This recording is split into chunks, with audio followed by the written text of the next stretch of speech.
In the early 1990s, as the Soviet Union collapsed and Russia plunged into economic chaos, one man discovered how to monetize despair on an unprecedented scale.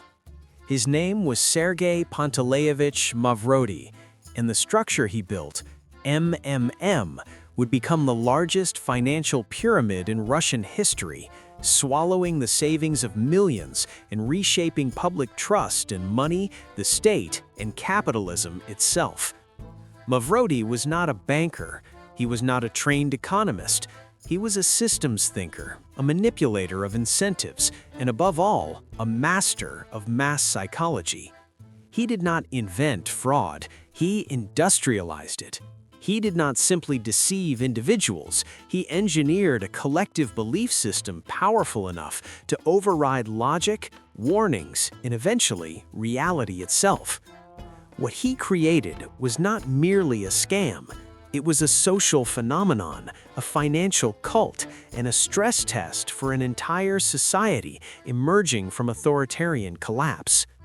MMM exposed not only regulatory failures, but also the psychological fault lines of post-Soviet life: fear of poverty, resentment toward elites, and a desperate hunger for control over one's future. This is the story of how MMM was built, how it functioned, why millions believed in it, and why its collapse left scars that continue to shape post-Soviet financial consciousness decades later. To understand MMM, one must first understand Russia in the early 1990s, a country where rules dissolved faster than money itself. The collapse of the Soviet Union destroyed not only a political system, but also the economic logic that governed everyday life. Savings accumulated over decades were wiped out by hyperinflation. State guarantees disappeared overnight. Wages went unpaid for months. Pensions lost their value. Banks were unstable, underregulated, and often criminal in their own right. Financial literacy among the population was virtually non-existent because under socialism, it had never been necessary. Between 1991 and 1994, inflation reached catastrophic levels. Prices changed weekly, sometimes daily. People learned to spend money immediately because holding it meant watching it rot. Trust in institutions, in currency, in promises evaporated.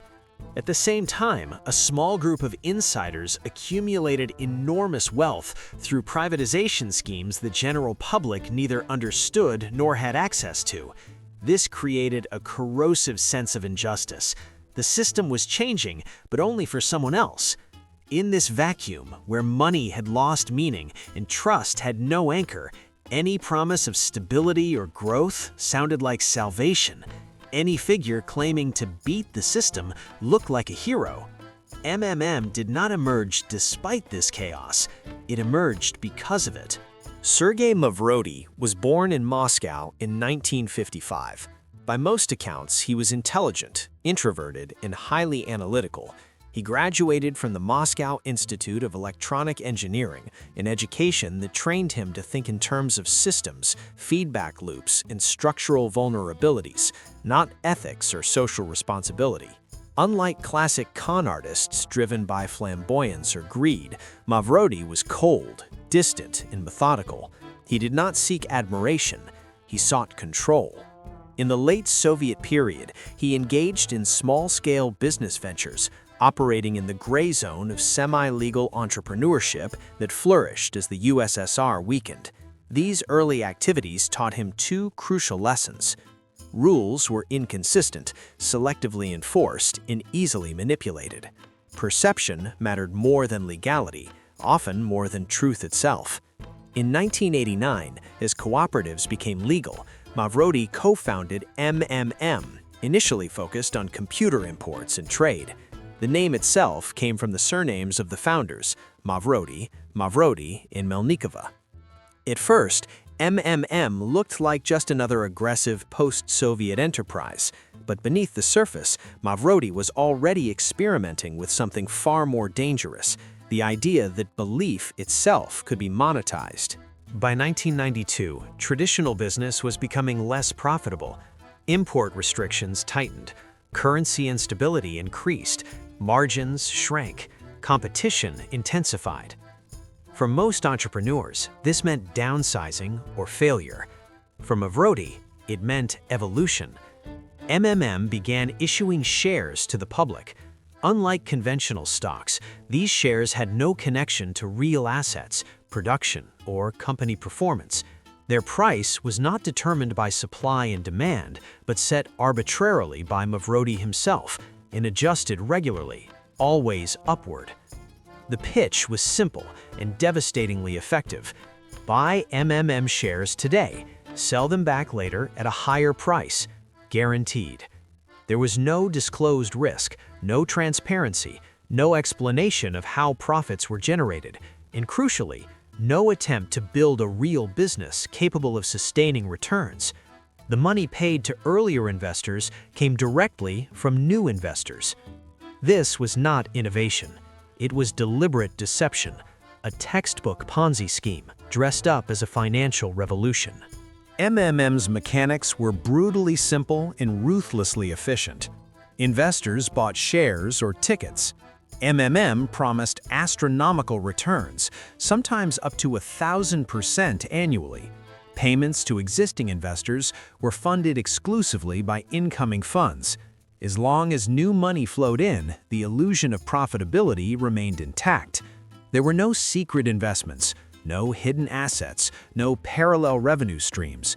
The entire system depended on constant growth, exponential growth, which is mathematically impossible to sustain. What made MMM different was not the structure, it was the scale and speed at which it expanded. At its peak, MMM reportedly attracted between 10 and 15 million participants. Entire families invested together. Pensioners brought in their last savings.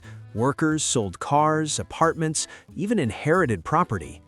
MMM was not a fringe operation. It was embedded in everyday life.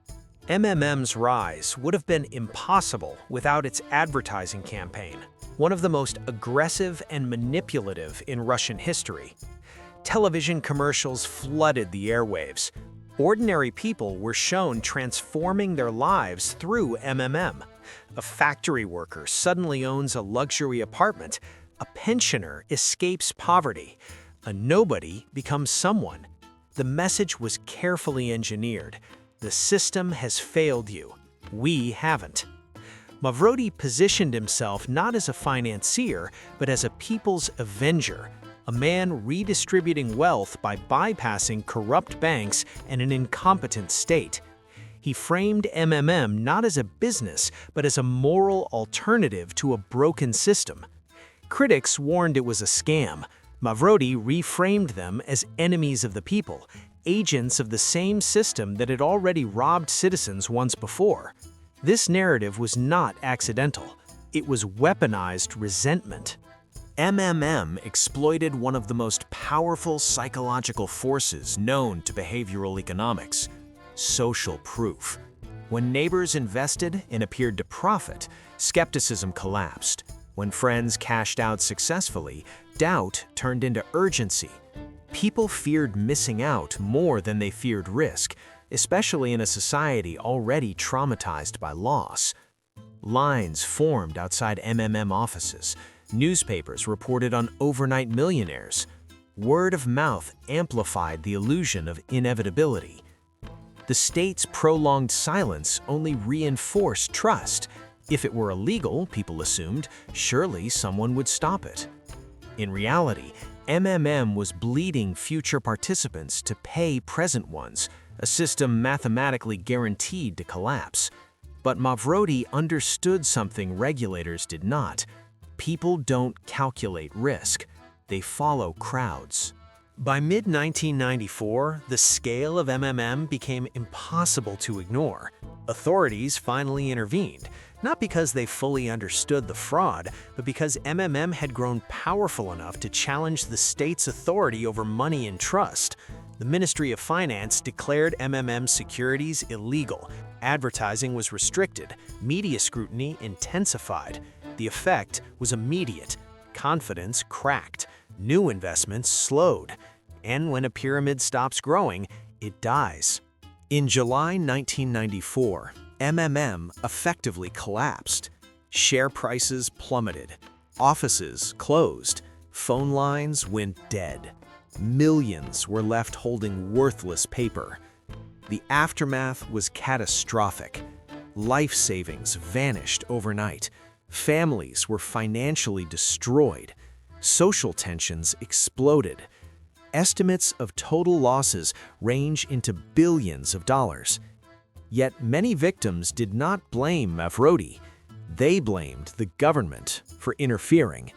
This was perhaps the most chilling testament to MMM's psychological grip. Mavrodi was arrested in August 1994, not for fraud, but for tax evasion. At the time, Russian law lacked effective mechanisms to prosecute large-scale financial pyramids. In a stunning twist, Mavrodi ran for parliament and won. As a member of the State Duma, he gained legal immunity, effectively shielding himself from prosecution. He rarely attended sessions, he did not legislate. He used the mandate purely as armor.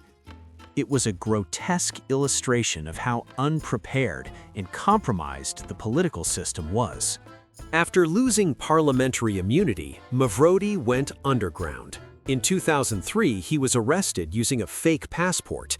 In 2007, he was convicted of fraud and sentenced to 4.5 years in prison, a fraction of the damage inflicted. Most victims received little or nothing. Justice, for millions, never came.